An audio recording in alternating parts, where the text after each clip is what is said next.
नमस्कार दोस्तों, कैसे हो आप सभी। तो जैसा कि कल लेक्चर में हमने फंडामेंटल ऑफ इंग्लिश ग्रामर को देखते हुए हमने 3 रूल किए थे। तो आज हम स्टार्ट करेंगे चौथे रूल से।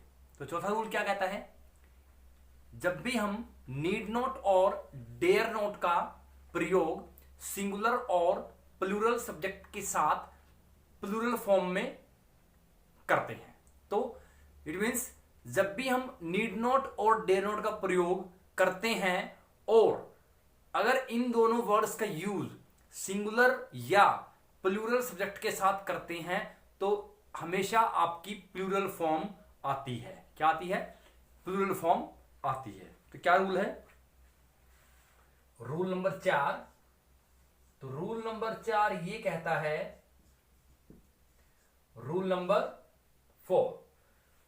तो रूल नंबर 4 में क्या है कि 2 वर्ड हैं, एक है नीड नॉट और एक है डेयर नॉट। तो नीड नॉट और डेयर नॉट का अगर प्रयोग सिंगुलर सब्जेक्ट हो या प्लूरल सब्जेक्ट हो, मींस अगर मेरे पास ही हो या दे हो, तो जब भी इन दोनों वर्ड को यूज करूंगा इनके साथ हमेशा क्या आएगी? प्लूरल वर्ब ही आएगी। समझ आया? नीड नॉट और डेयर नॉट वर्ड का यूज जब भी हम कभी करते हैं तो चाहे इनका यूज हम सिंगुलर सब्जेक्ट के साथ करें या करें हम प्लूरल सब्जेक्ट के साथ, तो इनके साथ हमेशा प्लूरल वर्ब ही आएगी। For example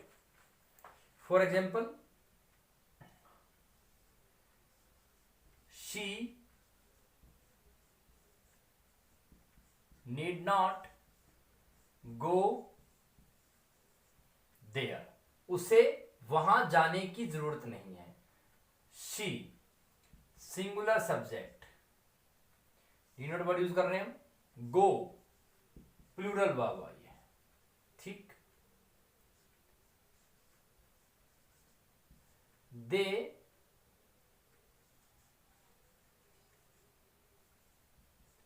dare not oppose this. तो दे क्या है?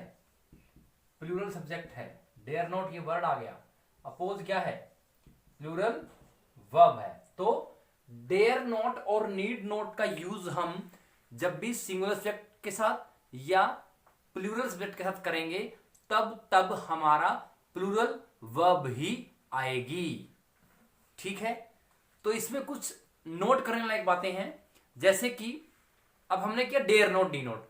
अगर हम डेयर नोट और नीड नोट ना यूज करके अगर मैं डेयर नोट की जगह डेयर यूज करता हूं और नीड नोट की जगह नीड यूज करता हूं, इट मींस डेयर और नीड का प्रयोग करते हुए अगर इनका प्रयोग मेन वर्ब के रूप में हो तो ये सिंगुलर और प्लूरल दोनों में होता है।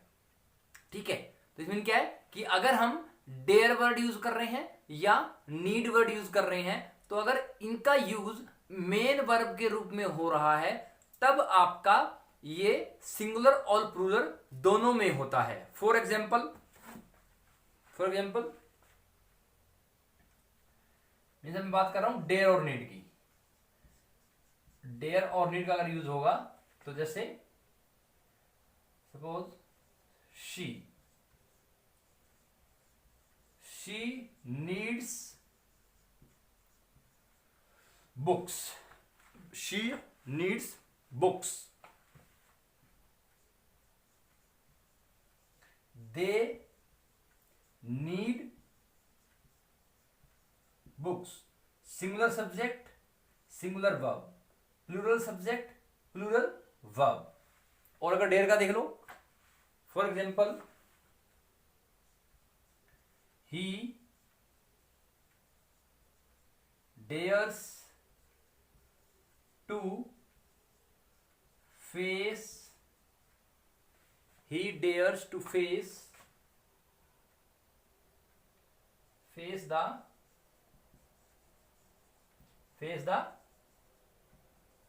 डिफिकल्टीज।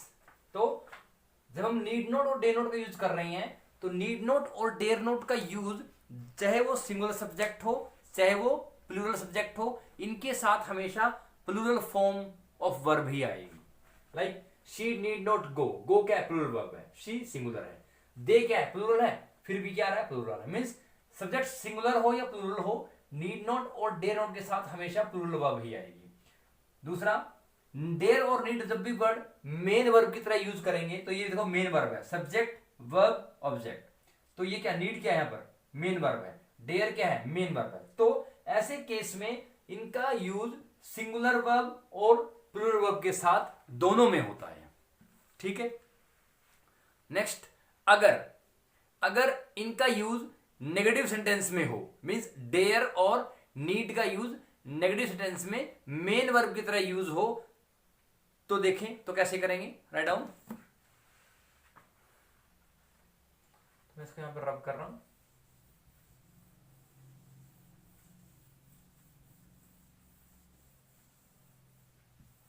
मीन्स अगर मैं इनका यूज इसमें कर रहा हूं, नेगेटिव सेंटेंस में कर रहा हूं, तो क्या होगा। So like he does not dare, dare क्या है? मेन वर्ब के फॉर्म में है, और ये क्या है? सिंगुलर सब्जेक्ट है। He does not dare to go out of house. He does not dare to go out of the house. या आप ये कह दो, he does not dare to go out in the sun. In the sun. वो हिम्मत नहीं करता सूरज के मीन्स धूप में जाने की। ठीक। For example, she does not need a book. तो सी क्या है? सिंगुलर सब्जेक्ट है, नेगेटिव सेंटेंस, नीड क्या है? सिंगुलर वर्ब है। तो ठीक है। और या आप यू बोल सकते हो I don't need a pen. I क्या है? आई क्या है? सिंगुलर है। और डू नॉट क्या है? फॉर एग्जाम्पल आप तो बोल सकते हो आई डू नॉट। तो आई क्या है? सिंगुलर सब्जेक्ट है। ये क्या है? मेन वर्ब है, और वो भी singular verb, sorry plural verb है। और ये क्या है? ऑक्सिलरी वर्ब है। ऑक्सिलरी कौन सी वर्ब है? प्लूरल वर्ब है। ऑक्सिलरी प्लूरल वर्ब, ये मेन वर्ब है, प्लूरल वर्ब है। ठीक है। और ध्यान देने की बात सुनिए, डेयर नॉट और नीड नॉट के बाद कभी भी विद टू इन्फिनेटिव का प्रयोग नहीं होता है। मीन्स अगर हम कहीं भी dare not need not use कर रहे हैं, उसके बाद कभी भी टू प्लस वर्ब की फर्स्ट फॉर्म नहीं आएगी। हमने किया भी था, like he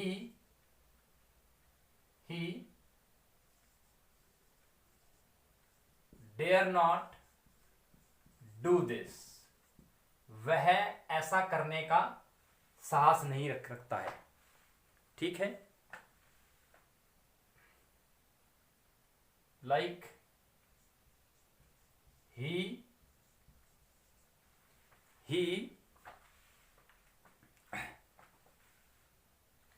need not go there. He need not go there. तो उसको वहां जाने की जरूरत नहीं है, उसको वहां जाने की जरूरत नहीं है। तो नीड नॉट और डेयर नॉट का प्रयोग अगर हम सिंगुलर सब्जेक्ट या प्लूरल सब्जेक्ट के साथ करते हैं तो हमेशा आपकी प्लूरल वर्ब आएगी। ठीक। डेयर और नीड को अगर हम यूज करते हैं तो सिंगुलर और मींस डेयर और नीड को हम यूज करते हैं मेन वर्ब की तरह। अगर डेयर और नीड को हम मेन वर्ब की तरह यूज करते हैं तो उनके साथ सिंगुलर या प्लूरल दोनों वर्ब आती हैं। अगर इसका नेगेटिव सेंस में यूज करते हैं तो क्या होगा, it will be singular as well as plural verb. ठीक है, लास्ट है आपका, यदि डेयर तथा नीड का प्रयोग क्रमशः, अगर डेयर नीड का प्रयोग क्रमशः हिम्मत होना या पढ़ना, मीन्स हिम्मत, अगर डेयर वर्ड का यूज कर रहे हैं, अगर उसका मीनिंग क्या है, हिम्मत होना या हिम्मत पढ़ना, तथा नीड का आए की आवश्यकता होना, मीन्स अगर हम डेयर यूज कर रहे हैं या नीड यूज कर रहे हैं, अगर डेयर का मीनिंग वहां सेंटेंस में क्या है, हिम्मत होना या हिम्मत पढ़ना, और नीड का आए की आवश्यकता होना, तो ऐसे सेंटेंसेस में अगर हम डेयर नीड को मेन वर्ब के रूप में यूज करते हैं तो इनके बाद हमेशा विद टू इन्फिनिटिव आता है, विद टू इन्फिनिटिव आता है। तो जैसे कि for example he dares to oppose his father, तो dares उसकी हिम्मत होती है, देखो हिम्मत होना या पढ़ना, उसकी हिम्मत होती है अपने पिता का अपोज करने में, उसकी हिम्मत है या होती है या हिम्मत पड़ती है। ठीक, और लाइक कहते हैं she needs to come here, क्या हो रहा था, शी नीड्स, तो उसे जरूरत है यहां आने की, मतलब उसको जरूरत पड़ती है यहां आने की। तो मैंने क्या बोला, अगर डेयर नीड का प्रयोग हम मेन वर्ब की तरह कर रहे हैं और अगर उनका सेंटेंस में अनुवाद करते हुए क्या आता है, क्या आता है, हिम्मत पढ़ना या हिम्मत होना और की आवश्यकता पढ़ना, तो वहां पे आपका विद टू इन्फिनिटिव आता है, क्या आता है, विद टू इन्फिनिटिव। ठीक है, तो ये आपका रूल नंबर 4 था।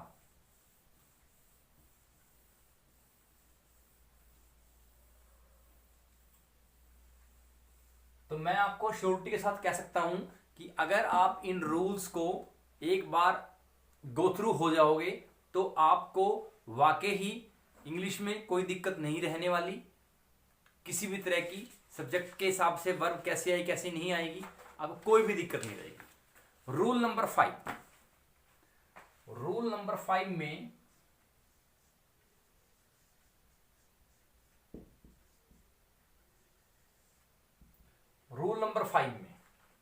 क्या है कि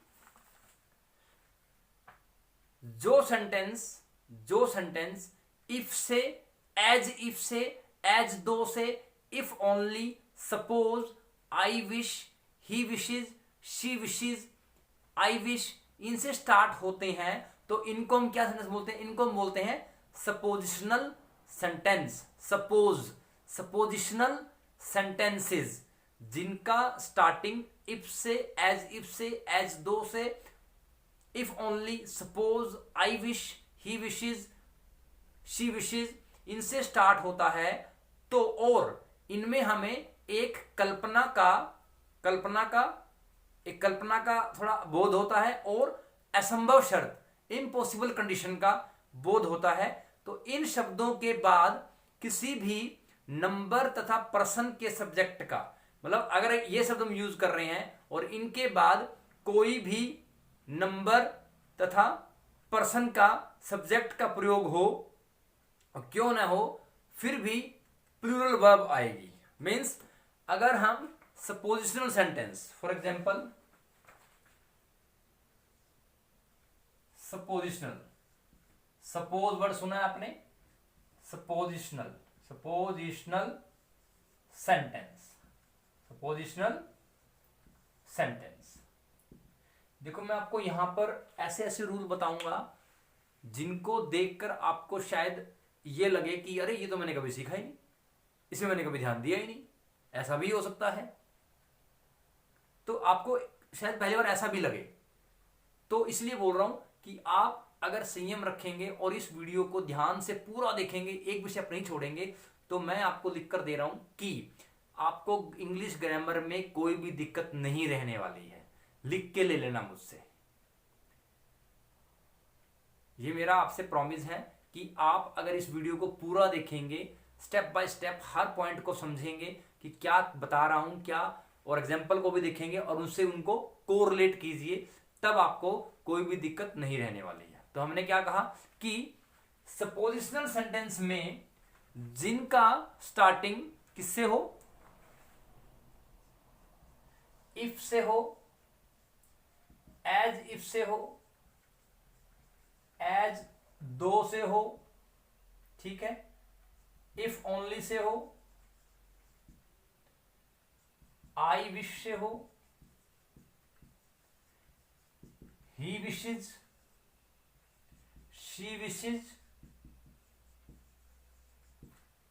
I wish, he wishes, she wishes, इनसे अगर सेंटेंस का स्टार्टिंग हो रहा हो और सेंटेंस में किसी कल्पना मीन्स इमेजिनेशन की का थोड़ा हमें पता लगे कि इमेजिनेशन की फीलिंग आए, या कोई इम्पॉसिबल सी कंडीशन का थोड़ा हमें आभास हो, तो ऐसे सेंटेंसेस में जिनका स्टार्टिंग इन वर्ड से होता हो और उन सेंटेंसेस में हमें कोई कल्पना का थोड़ा फीलिंग आए, कल्पना की फीलिंग आए, कोई इमेजिनेशन की फीलिंग आए, या हमें कोई इम्पॉसिबल सी कंडीशंस का पता लगे कि जो नहीं पूरी हो सकती, तो ऐसे में अगर इन वर्ड्स के बाद जो ये वर्ड लिखे हैं, इन वर्ड्स के बाद अगर हम किसी भी नंबर तथा पर्सन के सब्जेक्ट का प्रयोग क्यों ना करें, चाहे हम सिंगुलर सब्जेक्ट कर रहे हो, चाहे हम प्लूरल कर रहे हो, ठीक है, तो आपका हमेशा क्या आएगा, प्लूरल वर्ब ही आएगी।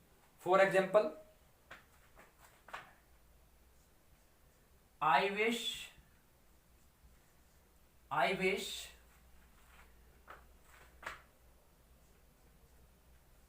were prime minister. मैं इच्छा करता हूं कि मैं प्राइम मिनिस्टर होता, तो क्या आ गया, प्लूरल वर्ब आ गया, ठीक। If I were your boss, अगर मैं तुम्हारा बॉस होता तो क्या करता, आई वुड सस्पेंड यू,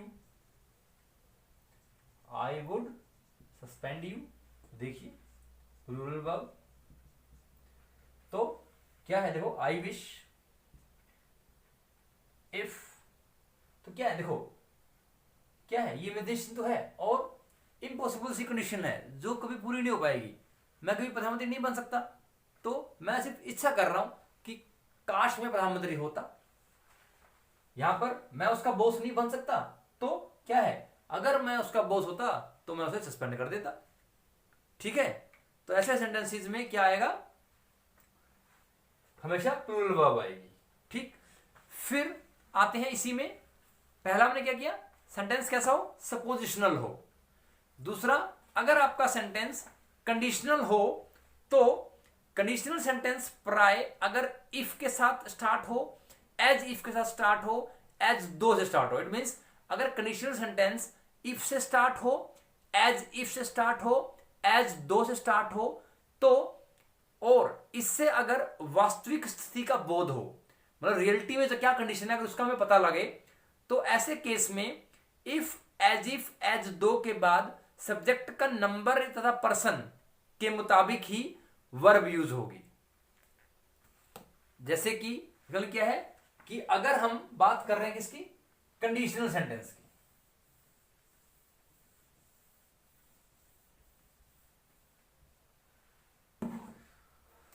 तो रूम 5 में ही है, तो अगर हम बात कर रहे हैं कंडीशनल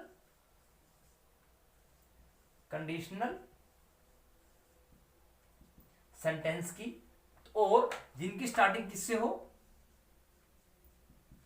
एज इफ से हो, इफ से हो और एज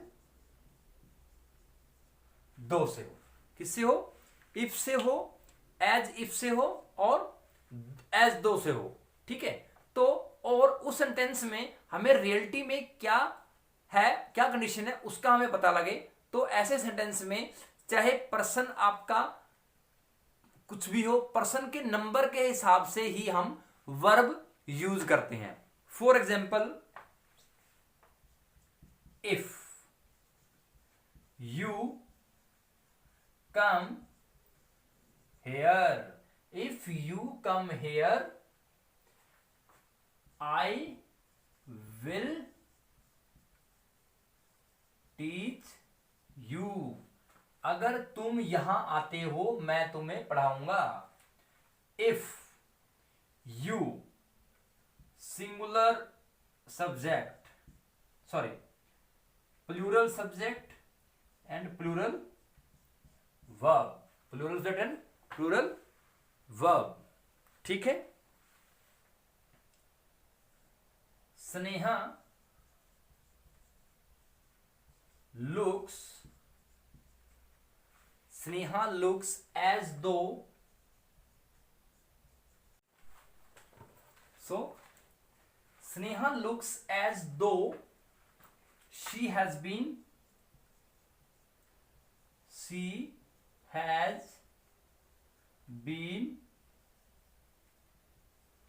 working, तो as though, she singular subject and singular verb. तो कंडीशनल सेंटेंसेस में अगर आपका सेंटेंस की स्टार्टिंग इफ से, एज दो से हो रही है, तो उस सेंटेंसेस में हम सब्जेक्ट को देखकर ही वर्ब लगाएंगे। अगर सिंगुलर सब्जेक्ट है तो सिंगुलर वर्ब आएगी, प्लूरल सब्जेक्ट है तो प्लूरल वर्ब आएगी, ठीक है, क्लियर है जी। रूल नंबर 6 पे चलते हैं। तो रूल नंबर 6 में हम बात करेंगे ऑप्टेटिव सेंटेंस की। ऑप्टेटिव, जैसे कि हम किसी की लंबी आयु की मनोकामना करते हैं, मान लीजिए, तो रूल नंबर 6, तो क्या है रूल नंबर 6 में? ऑप्टेटिव सेंटेंसेस में सिंगुलर सब्जेक्ट के साथ भी प्लूरल वर्ब का प्रयोग होता है। तो रूल 6 क्या है? अगर हम ऑप्टेटिव सेंटेंस की बात कर रहे हैं, ऑप्टेटिव सेंटेंसेस में सिंगुलर सब्जेक्ट के साथ भी प्लूरल वर्ब का प्रयोग होता है। For example, long live our friendship, ठीक है। Live is plural verb, our friendship is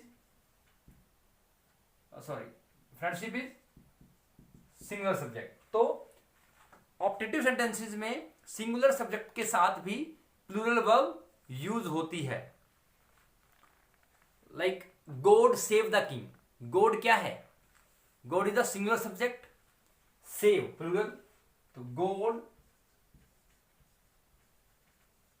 save the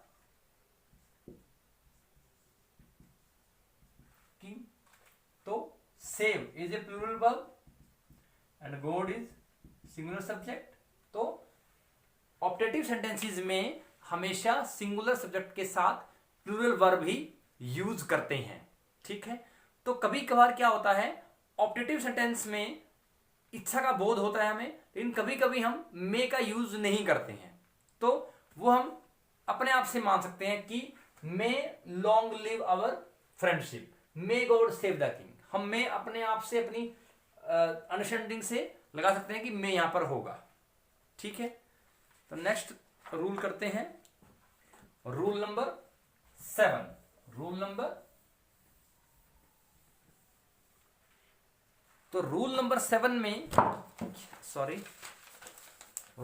seven में क्या है, ध्यान दीजिए। अगर हम दो सिंगुलर नाउन को एंड से जोड़ रहे हैं, अगर हम दो सिंगुलर नाउन्स को एंड से जोड़ के लिख रहे हैं और वो सिंगुलर नाउन सब्जेक्ट के रूप में यूज कर रहे हैं, दो सिंगुलर नाउन है, उन सिंगुलर नाउन को एंड से जोड़ के लिख रहे हैं और उनको एक सब्जेक्ट के रूप में यूज कर रहे हैं, तो उनके साथ हमेशा प्लूरल वर्ब का प्रयोग होता है। For example, rule number 7। तो क्या बोला, दो सिंगुलर नाउन अगर हम यूज कर रहे हैं, दो सिंगुलर नाउन को एंड के साथ लिख रहे हैं जोड़ के, और उन दोनों को एंड के साथ जोड़ के अगर हम लिख रहे हैं, वो अगर एक सब्जेक्ट की तरह काम कर रहा है तो आपका प्लूरल वर्ब आएगी। फॉर एग्जाम्पल, रवि एंड कवि, रवि एंड कवि have done well in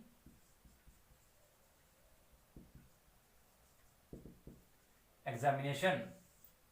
singular subject and plus हो गया, इसमें दो सिंगुलर नाउन एंड के साथ जोड़ के लिखा है, तो उसके वर्ब कौन सी आई, प्लूरल वर्ब आ गई। क्या आ गया, plural verb. For example,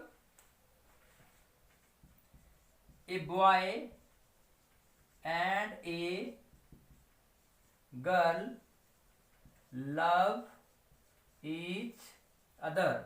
a boy singular subject, that is singular noun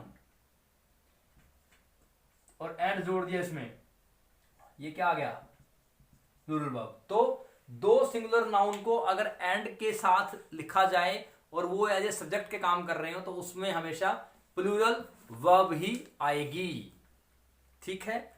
rule number 8, बहुत इंपॉर्टेंट रूल है रूल नंबर 8, बहुत कंफ्यूजन होती है कईयों को रूल नंबर 8 में।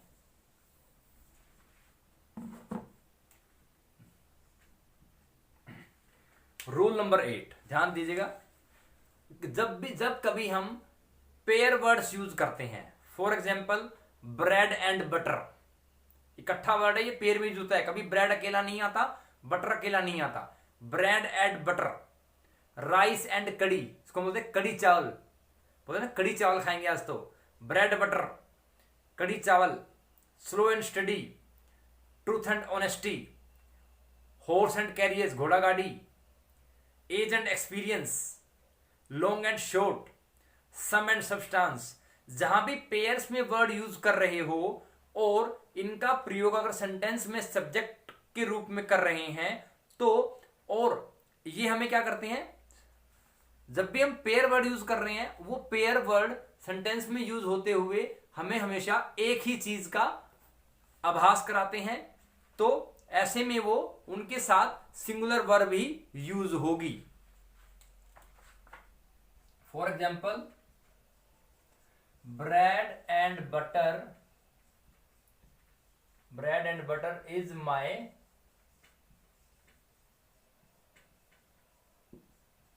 favorite। bread and butter is my favorite, you can say breakfast। bread and butter pair word, singular verb। you can say rice and curry is a popular dish। this is rice and curry pair word is singular verb। तो जब भी pair word use कर रहे हैं, pair words use करते हुए हम हमेशा हमें सेंटेंसेस में एक ही पर्सन का आभास होता है, और these two word in pair will behave like a single subject.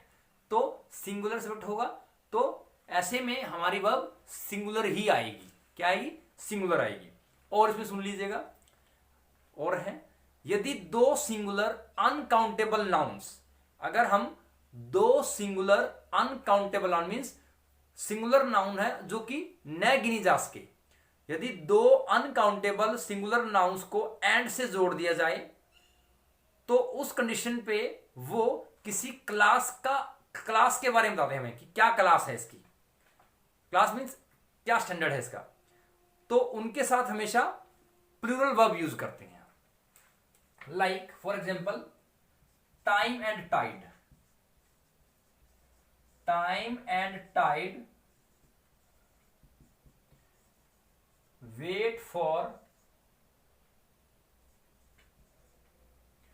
Time and tide wait for no man. तो समय और लहरें किसी आदमी की वेट नहीं करते हैं, तो वेट क्या है, प्लूरल वर्ब आ गया। देखिए अनकाउंटेबल नाउन, टाइम को नहीं गिन सकते, टाइड को नहीं गिन सकते, तो अनकाउंटेबल नाउन, दो सिंगुलर अनकाउंटेबल नाउन्स को एंड के साथ जोड़ेंगे तो हम पाएंगे कि हम उसके साथ प्लूरल वर्ब को यूज कर रहे हैं।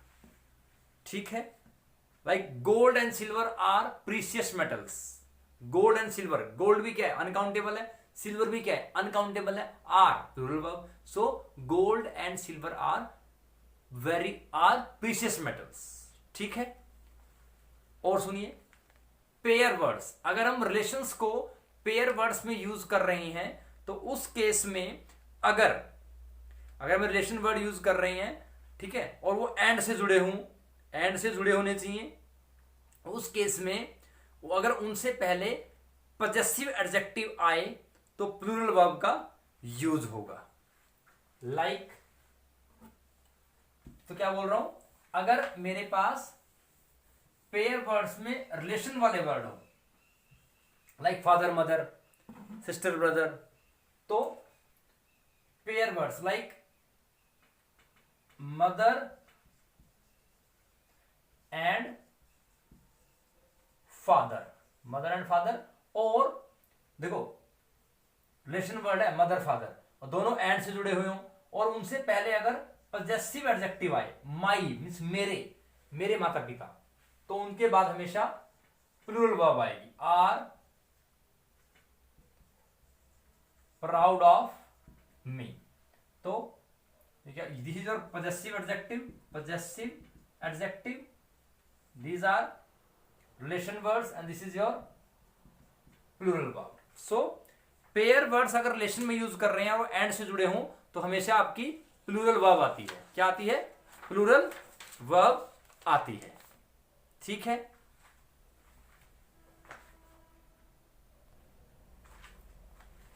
So next is rule number 9।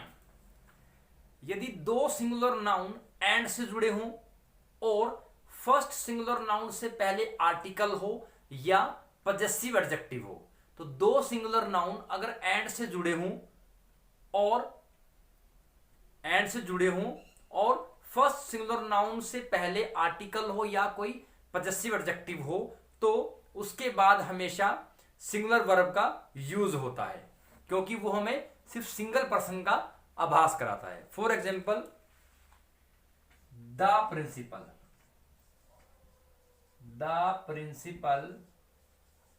And secretary, the principal and secretary was there. देखिए सिंगुलर नाउन एंड से जुड़ी हुई है और उससे पहले आर्टिकल दे रखा है, तो वर्ब क्या आएगी, सिंगुलर वर्ब आएगी। ठीक, या ये क्या हो, पजेसिव एडजेक्टिव हो। For example my uncle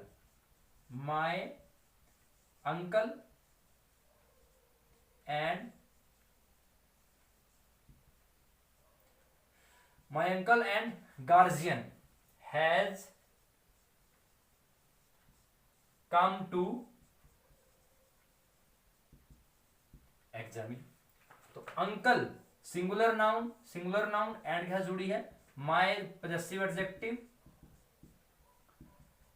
singular noun और ये क्या आ गया, सिंगुलर वर्ब आ गया।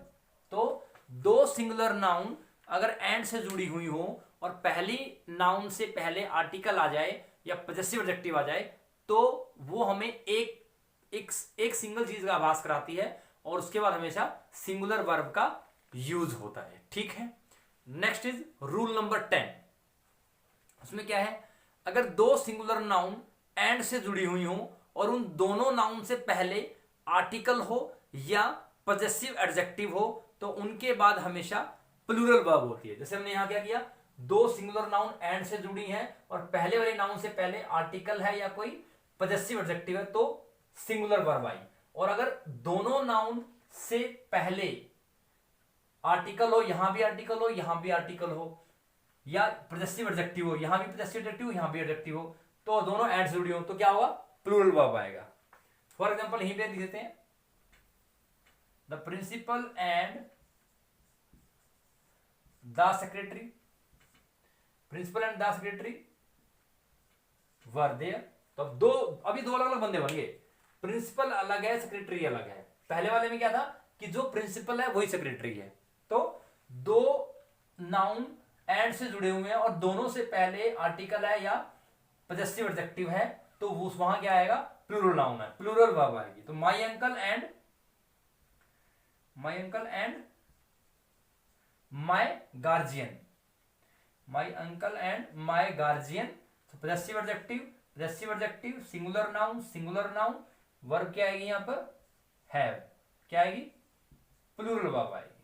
ठीक है, तो क्या है ये, तो यहां वर हो जाएगा, the principal and secretary were there. Next is rule number 11। अगर हमें दो एडजेक्टिव दी हुई हों और दोनों एडजेक्टिव एंड से जुड़ी हुई हों और किसी कॉमन सिंगुलर नाउन से पहले आ रही हूं, हमारे पास दो एडजेक्टिव हों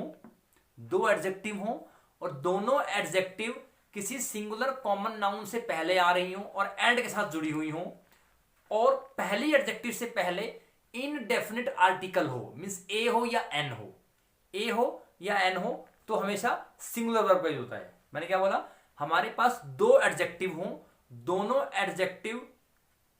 एडजेक्टिव किसी सिंगुलर कॉमन नाउन से पहले आती हूं और एंड से जुड़ी हुई हूं, और पहली एडजेक्टिव से पहले इनडेफिनिट आर्टिकल लगा हुआ हो, ए या एन, तो उस केस में दोनों मिलकर हमें एक ही चीज का आभास कराती हैं, तो वर्ब आएगी सिंगुलर।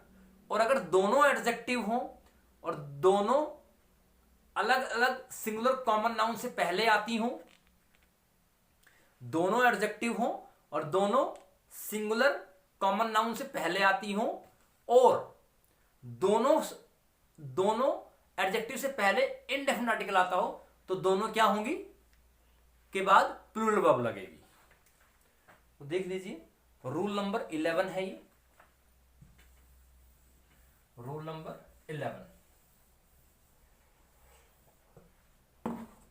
रूल नंबर 9 क्या था, दो आपके पास नाउन है, दोनों एंड से जुड़ी हुई हैं और पहले सिंगुलर नाउन से पहले आपने आर्टिकल लगाया हुआ है या पजेसिव एडजेक्टिव लगाई हुई है, तो उस केस में सिंगुलर वर्ब आएगी। और रूल नंबर 10 क्या है, दो सिंगुलर नाउन है, दोनों एंड से जुड़ी हैं और दोनों से पहले अगर आर्टिकल लगाया हुआ है आपने और पजेसिव एडजेक्टिव लगाई हुई है, तो दोनों के बाद आपका क्या आएगा, प्लूरल वर्ब आएगा। ठीक, 11th आपका है, दो एडजेक्टिव आपके पास है, like black and white, cut कर देते हैं। सो दो एडजेक्टिव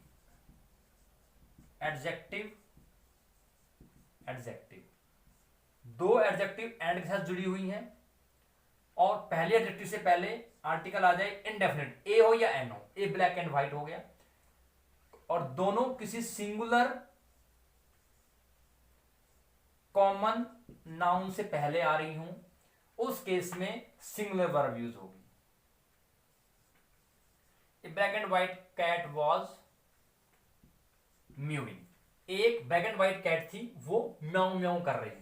ठीक, दूसरा इसी में है रूल नंबर 11 का, इसी में सब पार्ट, कि अगर दोनों एडजेक्टिव हों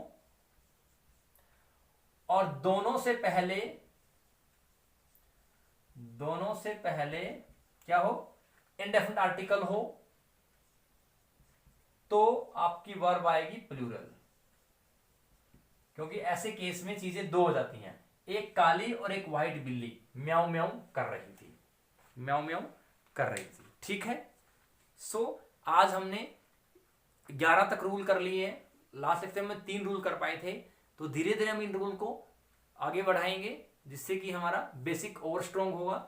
तो मैं दोबारा से फिर आपको रिपीट कर रहा हूं कि अगर आप इन लेक्चर्स को जेन्युइनली सीरियसली देखोगे तो आपको कोई भी डाउट नहीं रहेगा, ये मैं आपसे प्रॉमिस करता हूं। So just go through these video lectures, and if you like this video lecture, so please subscribe my channel more and more, and like this video and share this video. Thank you so much.